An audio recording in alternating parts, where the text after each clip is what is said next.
सिर दुख रहा है, हेडेक है, चक्कर भी आ रहे हैं जी। और ये चीज़ें लगातार बढ़ते ही जा रही है, इतना कि इंसान के बर्दाश्त से बाहर हो चुका है जी। तो क्या ये भी एक वार्निंग साइन है? नंबर 1 कि आपको सर में दर्द होने के साथ साथ हाथों में पैरों में कमजोरी आ रहा है, नंबर 1। नंबर 2, हेडेक के साथ साथ आपको बुखार है, उल्टी हो रहा है, इस तरह का तकलीफ हो रहा है। नंबर 3, हेडेक हुआ है और किसी व्यक्ति को साथ में दौरे पड़ना शुरू हो गया है। तो इस तरह का जो हेडेक होता है इसको हमें इग्नोर नहीं करना चाहिए। न्यूरोलॉजिकल कुछ इमरजेंसीज होते हैं, जैसे पकड़ लीजिए लकवा, स्ट्रोक, दौरे पड़ना, ब्रेन में इन्फेक्शन हो जाना, ये सारा कुछ एक इमरजेंसी होता है। जो लक्षण आपने बताया है जैसे कि किसी हाथों में पैरों में सुनपन आ जाना, कमजोरी आ जाना, ये लकवा की लक्षण हो सकता है। इसके साथ साथ किसी व्यक्ति को सडनली आंखों से देख नहीं पाना, धुंधलापन हो जाना, मुंह बेंगा हो जाना। पकड़ लीजिए आप उनको दांत दिखने के लिए बोलेंगे इसे दिखाइए तो मुंह थोड़ा सा टेढ़ापन रहेगा, बोलने में अच्छे से बोल नहीं पा रहा है, एकदम ही बोल नहीं पा रहा है, या तुतलापन हो रहा है, क्लियर नहीं आ रहा है, या पूरा ठीक था मैं और जैसे आप बैठे हो मैं सडनली मैं बेहोश हो गया हूँ, या मुझे चलने में बहुत ही लड़खड़ा रहा हूँ, जैसे दारू पी के चलता है इस तरह का हो जाता हूँ।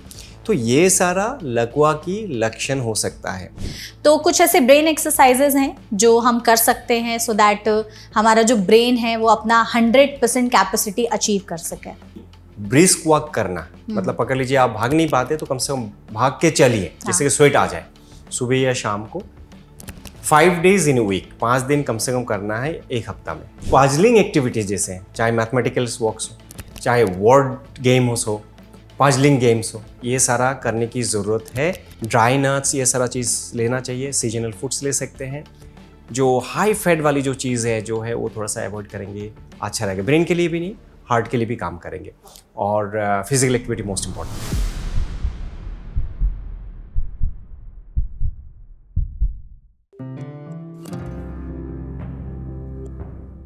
हम अक्सर अपनी हार्ट के बारे में बात करते हैं, लंग्स के बारे में बात करते हैं, लिवर के बारे में भी बात करते हैं और इससे रिलेटेड कई सारे जो एनुअल हेल्थ चेकअप है वो भी कराते रहते हैं।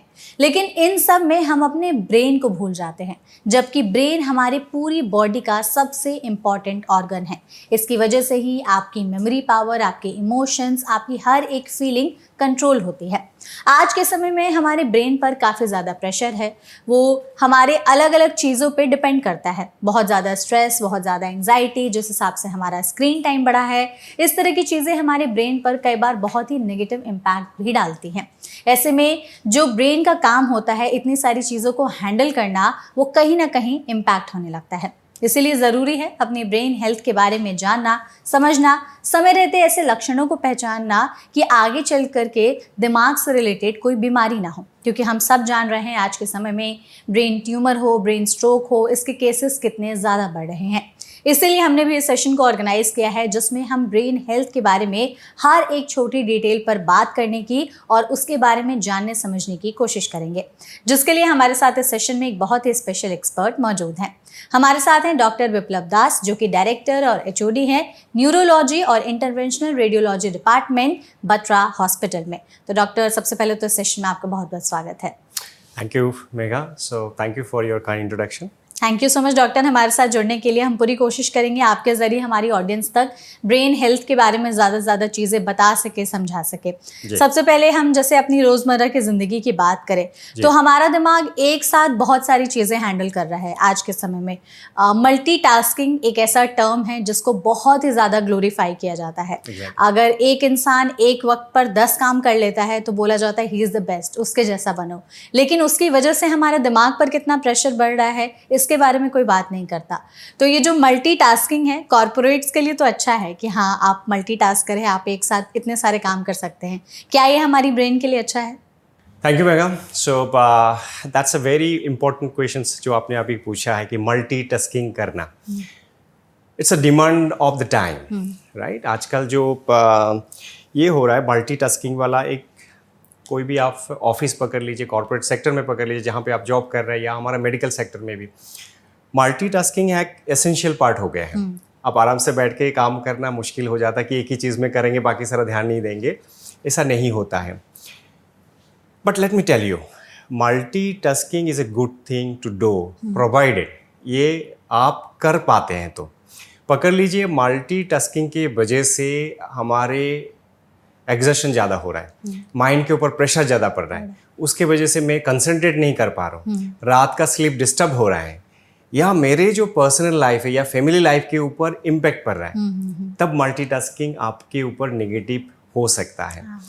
But I think as a newer generations आजकल हमें मल्टीटास्किंग करने का ज़रूरत पड़ता है, that is the demand. Yes, we should take the challenge, that's a good thing. So हम उसको चैलेंज में एज अ चैलेंज, और we should get expert, we should get expose to this one कि मल्टीटास्किंग हम कर पाए, है ना, और उससे हमारे जो है एक्टिविटीज़ और जो नेटवर्किंग होए वो बेटर होगा, राइट, है ना। So we should do that and we should take it up also as a challenge also, and but at the same time multitasking के वजह से हमारे ब्रेन के हेल्थ के ऊपर इम्पैक्ट नहीं होना चाहिए, उसके ऊपर हमें ध्यान देना चाहिए। बिल्कुल। Right. आपने डॉक्टर जैसे कि मल्टीटास्किंग के बारे में चीज़ बताई कि जब तक ये आपके चीज़ों को सही रख रही है Yeah. तब तक ये सही है, सही है, जहाँ इसका नेगेटिव इम्पैक्ट आने लगता है तब Yes. मल्टीटास्किंग सही नहीं है। राइट। इसमें ना जैसे कई बार लोग आजकल इतना ज़्यादा काम कर रहे हैं, इतना प्रेशर है घर की तरफ से भी, फाइनेंशियली भी, प्रोफेशनली भी,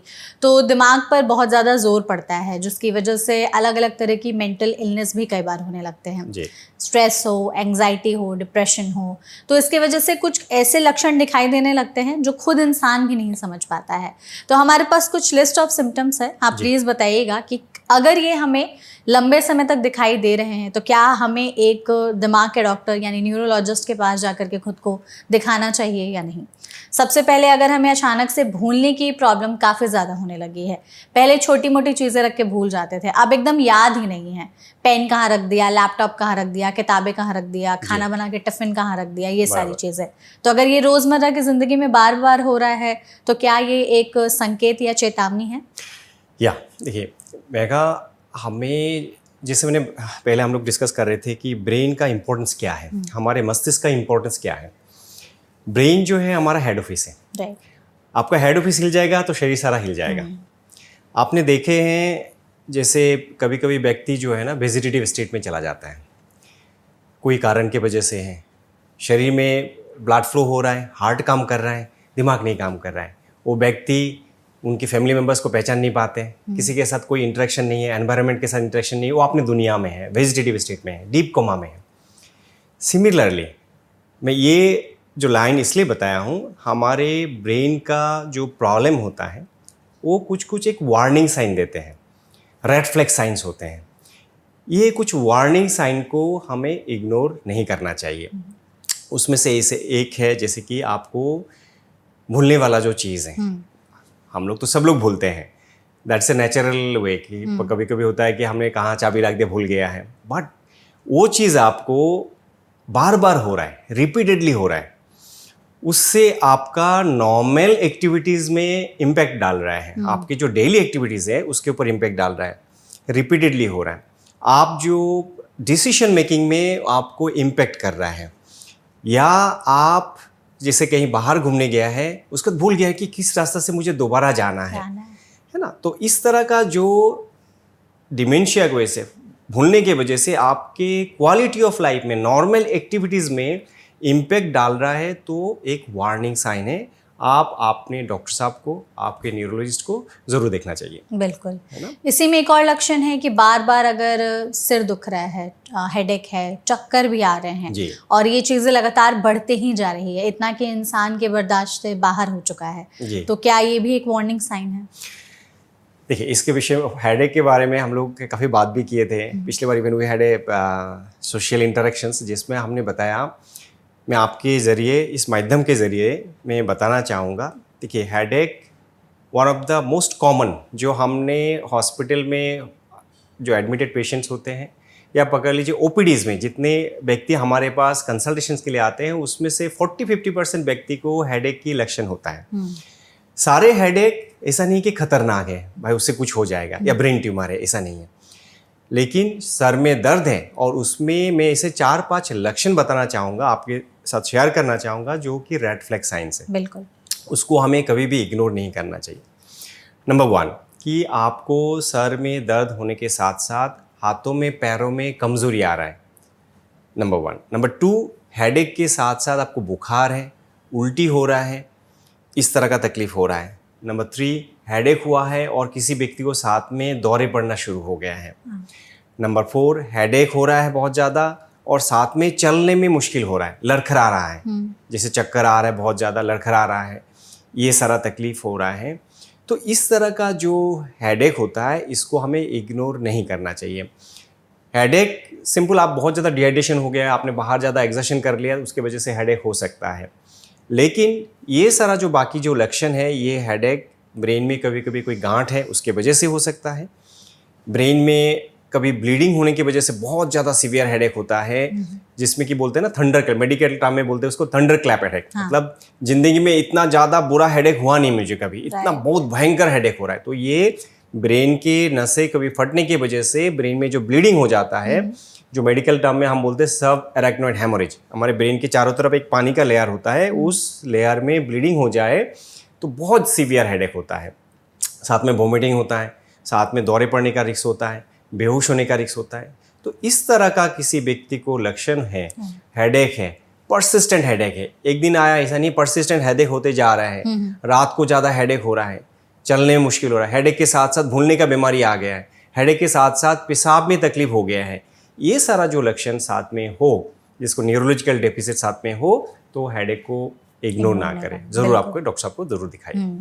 चक्कर भी कई लोगों के साथ होने लगती है प्रॉब्लम, कि चक्कर आ रहा है, कई बार आंखों के सामने धुंधला दिखाई दे रहा है, और कई लोगों के तो कानों में सीटी जैसी भी आवाज़ आती है। तो ये सब भी कोई लक्षण है कि दिमाग से रिलेटेड कोई प्रॉब्लम हो सकती है? हाँ, सो देखिए, मैं चक्कर वाला जो है ना, एक वाइड स्पेक्ट्रम ऑफ तकलीफ है, जो बहुत सारा कारण के वजह से आपको चक्कर आ सकता है। पकड़ लीजिए, आपके इनर ईयर कैविटी जो है उसके साथ ब्रेन का जो कनेक्शंस होता है, वहाँ पे कोई इन्फ्लेमेशन हो, जिसको एक्यूट वेस्टिबुलर न्यूराइटिस बोलते हैं, है ना, वहाँ पे कुछ प्रॉब्लम हो या लेबरेंथाइटिस हो, तभी भी आपको चक्कर आता है। उसमें हम बोलते हैं कि पोजिशनल चक्कर आना, मतलब पकड़ लीजिए मैं करवाट ले रहा हूँ तो चक्कर आ रहा है, बैठ के खड़ा हो रहा हूँ चक्कर आ रहा है ना। सो उसके वजह से भी चक्कर आ सकते हैं। ब्रेन में स्पेशली पीछे के जो ब्रेन के पार्ट है, जो ब्रेन स्टेम है, जो सेरिबेलम है, जो हमें बैलेंस मेंटेन करते हैं, वहाँ पे कोई कारण के वजह से कोई इन्फ्लेमेशन हो, कोई क्लॉट चला गया हो, उसके वजह से भी आपको चक्कर या डिजीनेस या वर्टिगो जिसको बोलते हैं हो सकता है। ठीक है। जहाँ तक ब्लैकआउट वाली बात है, ब्लैकआउट तभी होता है जब हमारे ब्रेन में ब्लड सप्लाई कोई कारण के वजह से प्रॉपरली नहीं पहुँचा।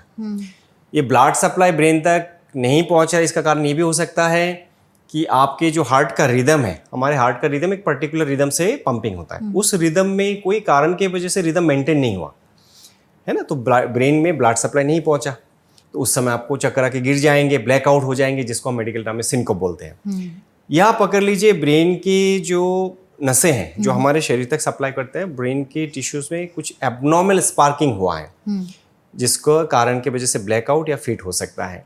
तो ये जो ब्लैकआउट होना, डिजीनेस होना, ये बहुत सारा कारण के वजह से है।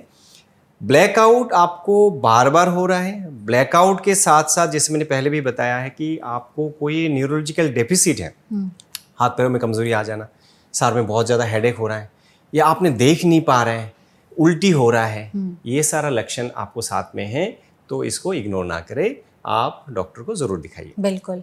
कई बार जैसे हाथों में, पैरों में सुनपन हो जाना, इस तरह की दिक्कत, खास करके जब आप खड़े हैं अचानक से आपके हाथ पैर एकदम से सुन्न हो गए, तो ये सब भी क्या कोई लक्षण है?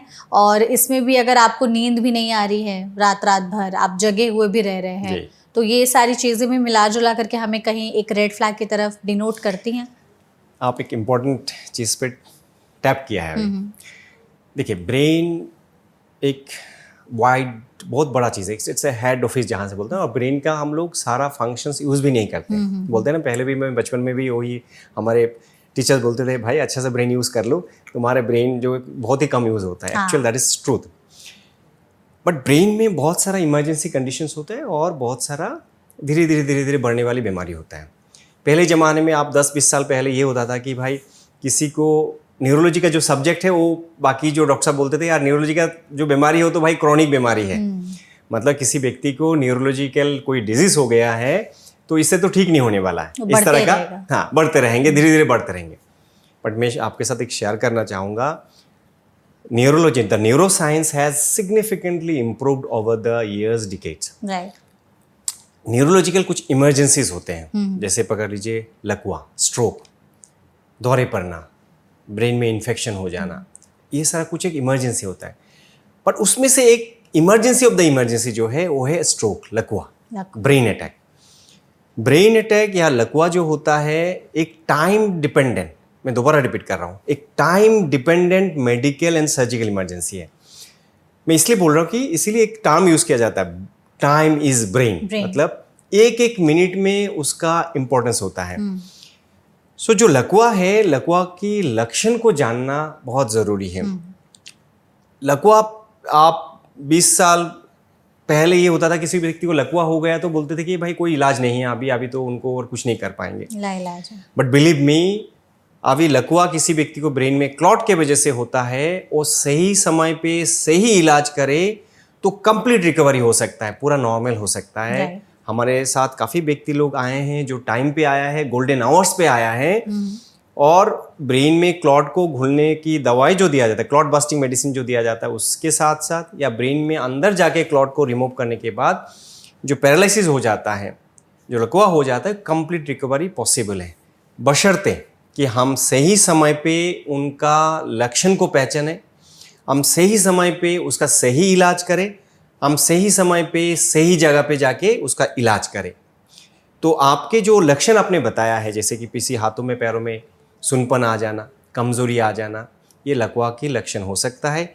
इसके साथ साथ किसी व्यक्ति को सडनली आंखों से देख नहीं पाना, धुंधलापन हो जाना, मुंह बेंगा हो जाना, पकड़ लीजिए आप उनको दांत दिखने के लिए बोलेंगे इसे दिखाइए तो मुंह थोड़ा सा टेढ़ापन रहेगा, मुंह बेंगा हो जाना, फेस पैरालिसिस जैसा हो जाना। तो इसमें स्पीच प्रॉब्लम भी हो जाती है। एब्सोल्युटली वही, सो स्लर्ड स्पीच जिसको बोलते हैं, बोलने में अच्छे से बोल नहीं पा रहा है, एकदम ही बोल नहीं पा रहा है, या तुतलापन हो रहा है, क्लियर नहीं आ रहा है, या पूरा ठीक था मैं और जैसे आप बैठे हो, मैं सडनली मैं बेहोश हो गया हूँ, या मुझे चलने में बहुत ही लड़खड़ा रहा हूँ, जैसे दारू पी के चलता है, इस तरह का हो जाता हूँ।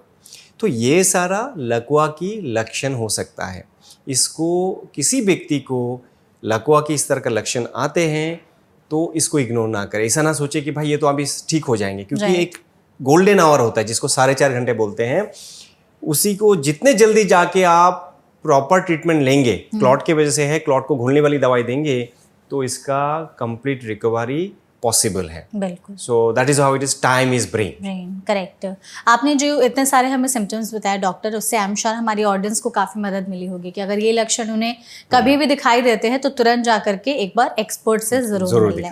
हम लोग जैसे शुरुआत में मैंने अपने इंट्रो में भी कहा कि हम अपने हार्ट, लंग्स, लिवर, किडनी, इन सब के बारे में अवेयर रहते हैं, टेस्ट वगैरह कराते हैं। जो एनुअल हेल्थ पैकेजेस होते हैं उसमें ब्रेन को लेकर के कोई ऐसा पैकेज नहीं होता है कि हम ब्रेन के लिए क्या टेस्ट कराएं। तो क्या हम ऐसे, आप प्लीज़ बताइए, कुछ ऐसे टेस्ट अवेलेबल हैं जो हम अपनी ब्रेन हेल्थ के लिए चेक करके कर सकते हैं, या घर पे भी कुछ ऐसे सेल्फ एग्जामिनेशन वाली चीज़ें, सो दैट हमें पता रहे कि हमारा दिमाग सही काम कर रहा है? आपने बहुत ही इंटरेस्टिंग एक टॉपिक को टच किया है कि हेल्थ चेकअप में ब्रेन हेल्थ भी कुछ होना चाहिए। देखिए, ब्रेन हेड ऑफिस है, हमारा मस्तिष्क हेड ऑफिस है, बट उसका हमने हेल्थ चेकअप में जनरली कवर्ड नहीं है। बिल्कुल। होता है कि हार्ट का चेकअप कर लो, लिवर का चेकअप कर लो, किडनी का चेकअप कर लो, और ब्रेन आपका कुछ कवर नहीं होता है। I strongly suggest, not only suggest, मैं तो बहुत ही स्ट्रांगली बोलूँगा कि हाँ, ब्रेन हेल्थ के लिए ज़रूर चेकअप होना चाहिए।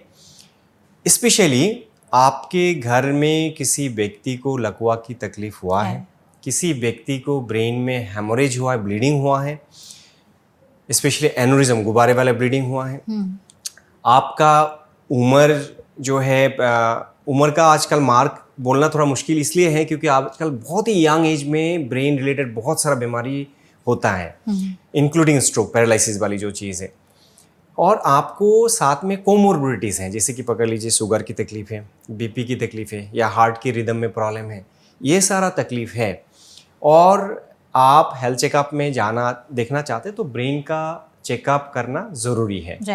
और कभी कभी ब्लैकआउट हो जाता है तो ज़रूर है कि ब्रेन चेकअप करना बहुत ज़रूरी है। उसमें कुछ कुछ हम टेस्ट करके देख सकते हैं, या जब भी डॉक्टर साहब को दिखाएंगे, जो न्यूरोलॉजिस्ट होगा या जो ब्रेन के एक्सपर्ट होंगे, वो देख के आपको एग्जामिन करके बता सकते हैं कि आपको और आगे की क्या क्या टेस्ट की ज़रूरत है ना। तो ये चेकअप करना ज़रूरी है।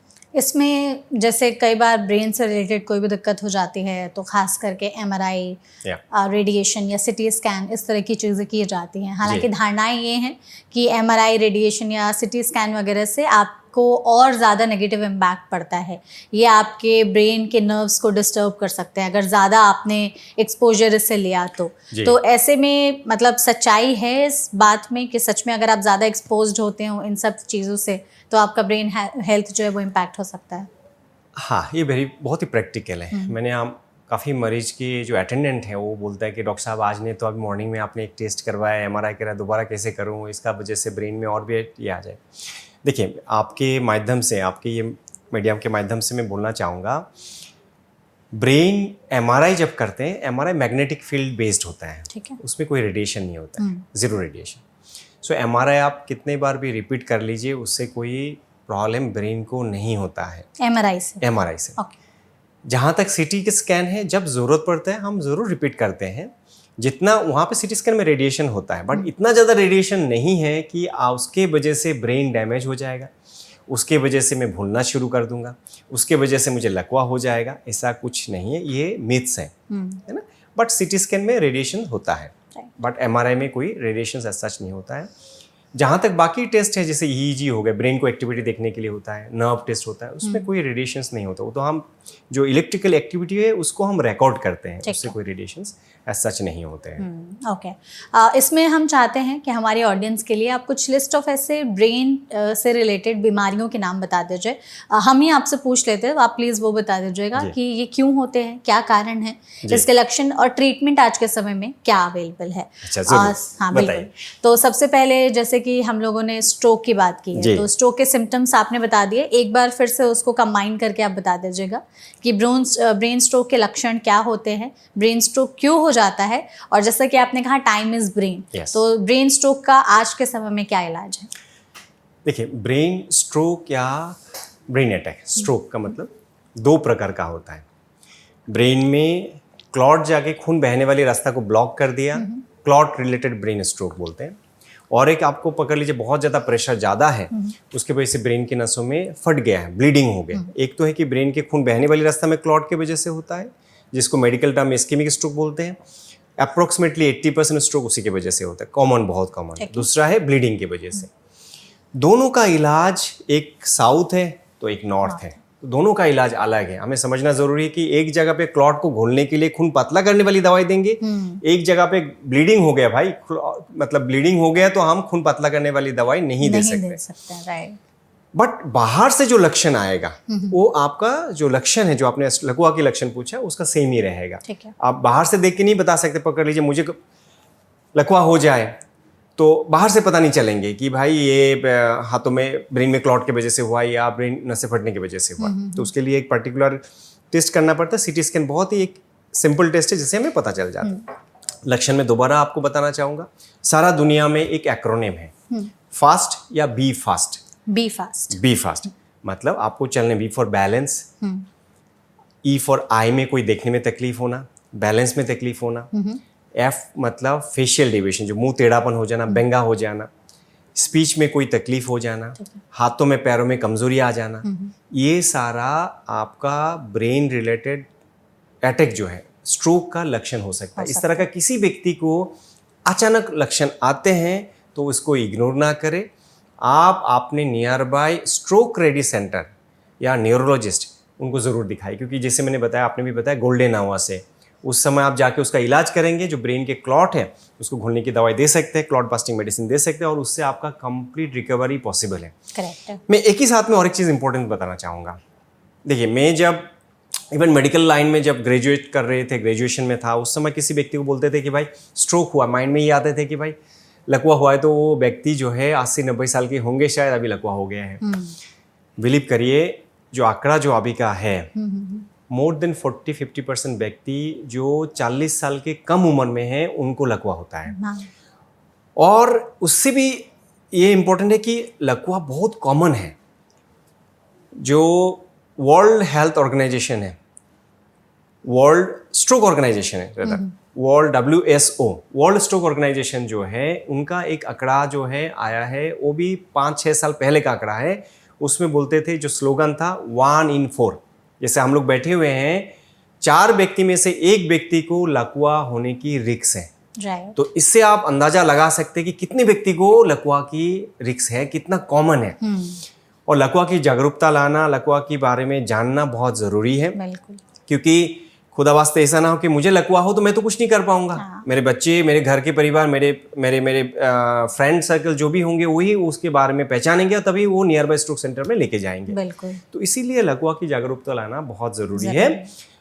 जहाँ तक इलाज के बारे में बात है, लकवा की जो इलाज है क्लास 1, मेडिकल टर्म में एक बोलते हैं कि एक लेवल ऑफ एविडेंस होता है, भाई ये दवाई से कितना फर्क पड़ेगा, कितना ज़्यादा हेल्प करेगा। सो क्लास 1A एविडेंस मतलब हाईएस्ट लेवल ऑफ एविडेंस है। जो लकवा होते हैं क्लॉट के वजह से, उसको सही समय पे हम इलाज करेंगे, क्लॉट को रिमूव कर देंगे तो पूरा सही हो सकता है। तो इसका इलाज पूरा है। ब्रेन स्ट्रोक की बात की हमने, नेक्स्ट हम आते हैं ब्रेन ट्यूमर पर। इसके बारे में बताइए कि इसके क्या कारण हैं, क्यों हो जाता है ब्रेन में ट्यूमर, क्या लक्षण दिखाई दे सकते हैं और इसका क्या इलाज है आज के समय में। दो प्रकार का ट्यूमर या कैंसर के बारे में बात करते तो सब लोग घबरा जाते हैं और घबराने वाली बात भी है। देखिए, एक तो है कि जैसे किसी को बोलते हैं ब्लड कैंसर हो गया है, ये एक टर्म है, बहुत ही कैची टर्म है। और एक है कि ब्रेन ट्यूमर है, जैसे ब्रेन हेड ऑफिस से ब्रेन ट्यूमर हो गए तो और मेरे आगे और कुछ नहीं होगा, ऐसा हम सोच लेते हैं। बट मैं ये शेयर करना चाहूँगा, देखिए ब्रेन ट्यूमर का मतलब है कि ज़िंदगी ख़त्म नहीं है। हाँ। एक तो है कि हेडेक मतलब हम सोच लेते हैं कि भाई ब्रेन ट्यूमर हो गया, ये गलत सोच है।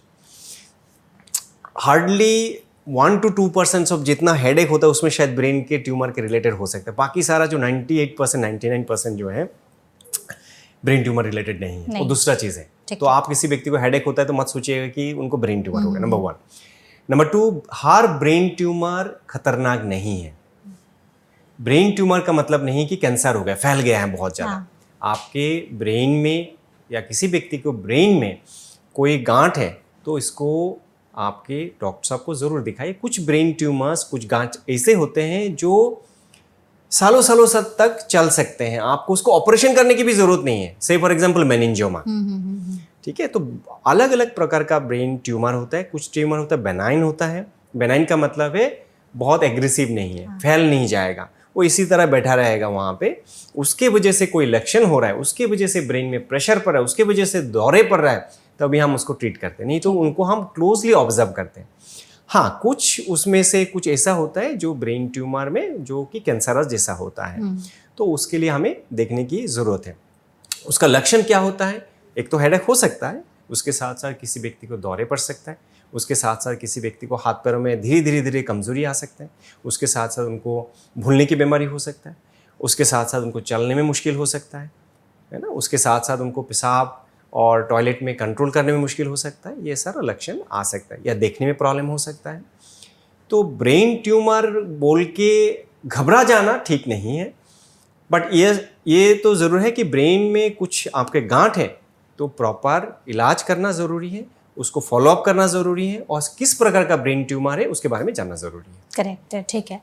डॉक्टर, आज के समय में हमारी जो मेंटल डिसऑर्डर्स हैं वो भी बहुत ज़्यादा बढ़े हैं, whether it be stress, anxiety या डिप्रेशन, इन सब की वजह से हमारे ब्रेन पर क्या असर पड़ता है? और आप कुछ टिप्स देंगे कि जो लोग इस वक्त स्ट्रेस, एंग्जाइटी या डिप्रेशन से जूझ रहे हैं तो वो खुद को ओवरकम करने के लिए क्या कर सकते हैं सो दैट उनके ब्रेन पर ज़्यादा इम्पैक्ट ना पड़े?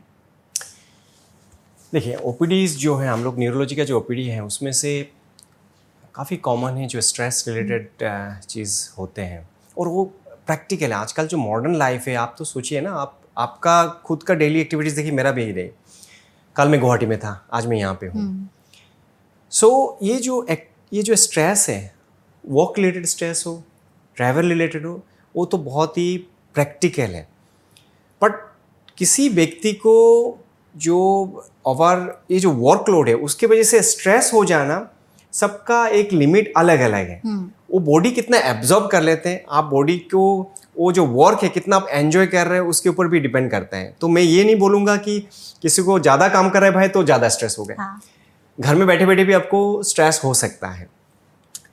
तो स्ट्रेस एक प्रकार का practical challenging specially young generation में बहुत है, either because of extended work life और आपकी जो तकलीफ है आप दूसरे के साथ शेयर नहीं कर पा रहे हैं, एक तो ये है। दूसरा है स्लीप जो है प्रॉपर नहीं होता है, उसके वजह से भी स्ट्रेस जो है आप कंसंट्रेट नहीं कर पाते, आगे जाके जो पाइल्ड अप हो जाता है, चीज़ें जो बढ़ते जाते हैं। और एक कम्पिटिटिव जो माइंड हो गया है, कम्पिटिटिव एक कोई भी आपका कोई भी डिपार्टमेंट में मान के चलिए आपको एक टारगेट दिया जाता है, इसके वजह से भी काफ़ी सारा स्ट्रेसफुल जो चीज़ हो जाता है।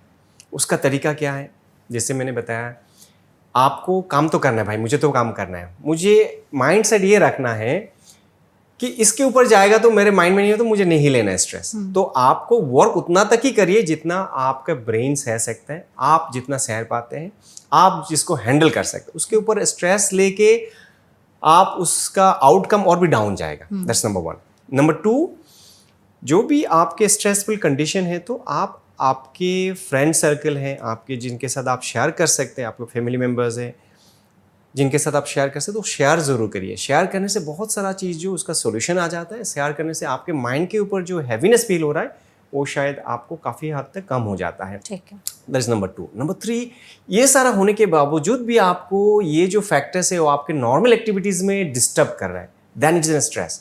नॉर्मल एक्टिविटीज़ में तो आपको स्लीप में भी डिस्टर्ब कर रहे हैं, आप कंसंट्रेट नहीं कर पा रहे हैं, बार बार वही चीज़ सोच में आ रहा है, उसके वजह से आप काफ़ी ज़्यादा डाउन फील कर रहे हैं। तब तो टाइम है कि आप आपके डॉक्टर साहब को ज़रूर मिले। आप साइकेट्रिस्ट को भी मिल सकते हैं, साइकोलॉजिस्ट को भी मिल सकते हैं, न्यूरोलॉजिस्ट को भी मिल सकते हैं, आपके बाकी डॉक्टर साहब को भी, ब्रेन के जो एक्सपर्ट है उनसे मिल सकते हैं, उसको सलाह लीजिए, उसका इलाज ज़रूर करना चाहिए। बिल्कुल, ये चीज़ आपने एकदम सही कही। डॉक्टर, हम ना इसमें बचपन से सुनते आते हैं कि ब्रेन का आप जितना इस्तेमाल करेंगे वो आपको और प्रोडक्टिव बनाएगा, आप कम इस्तेमाल करेंगे तो हो सकता है कि आप उसके पावर को ना समझ पाएँ, ना जान पाएँ। तो अगर हम चाहते हैं कि हम अपने ब्रेन को 100% यूज़ करें, इतना मतलब प्रोडक्टिव बना लें अपने ब्रेन को, इतना क्रिएटिव बना लें कि हम जो करना चाहे वो करने की एक मोटिवेशन या एक ज़ील जो है वो ले आ सकते हैं, जो ओवरऑल हमारे ब्रेन पर ही डिपेंड करता है, वो चाहे हमारे इमोशंस को कंट्रोल करना हो, फीलिंग्स को एक्सप्रेस करना हो, एनीथिंग।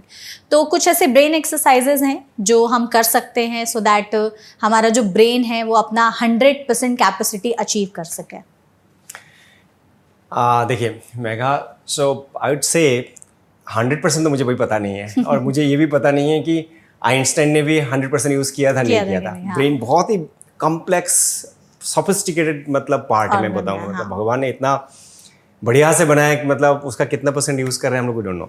बट यस, जैसे ब्रेन आपका हेड ऑफिस है, उस हेड ऑफिस को, इंजन को हमें एक्टिव रखना बहुत ज़रूरी हो सो दैट कि हमारा बॉडी भी उसके ऊपर चले। ब्रेन एक्टिव होना, इंजन एक्टिव रहना बहुत ज़रूरी है।